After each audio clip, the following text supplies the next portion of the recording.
நான் ஆசைப்படுகிறேன் அடியானே என்று அல்லாஹ் ரப்புல் ஆலமீன் சொல்கிறான்.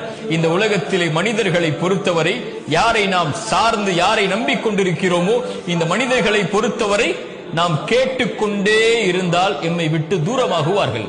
ஆனால் ரப் அவனிடத்திலே கேட்க கேட்க கேட்க கேட்கதான் அவன் மிக அருகாமையில் எம்மிடத்திலே வருவான். அல்லாஹு அக்பர். அல்லாஹ்வுடைய தூதர் ஸல்லல்லாஹு அலைஹி வஸல்லம் அவர்கள் சொன்னார்கள், அல்லாஹ் ரப்புல் ஆலமீன் ஒவ்வொரு நாளும், ரமதானில் மட்டுமல்ல, ஒவ்வொரு நாளும் ஒவ்வொரு இரவும் அல்லாஹ் முதல் வானத்திற்கு இறங்கி வருகிறான்.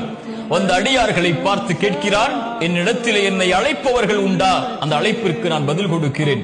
என்னிடத்திலே மன்னிப்பை தேடுபவர்கள் உண்டா? அந்த மன்னிப்பிற்கு, அந்த பாவங்களுக்கு நான் மன்னிப்பை வழங்குகிறேன் என்று அல்லாஹ் என் பிறப்பு என் இறப்பு வரும் வரை, இந்த உலகம் தொடங்கி இந்த உலகம் முடியும் வரை ஒவ்வொரு அடியானுக்கும் இந்த வாய்ப்பை அல்லாஹ் ரப்புல் ஆலமீன் ஒவ்வொரு இரவும், கவனத்தில் எடுங்கள், ஒவ்வொரு இரவும் அல்லாஹ் அழைக்கிறான். தேவைகளை கேட்பவர்கள் உண்டா? இதோ வழங்குகிறேன். மன்னிப்பை கேட்பவர்கள் உண்டா? இதோ மன்னிக்கிறேன் என்று அல்லாஹ் ரப்புல் ஆலமீன் ஒவ்வொரு இரவும் அடியார்களை பார்த்து கேட்பதாக அல்லாஹ்வுடைய தூதர் ஸல்லல்லாஹு அலைஹி வஸல்லம் அவர்கள் சொன்னார்கள்.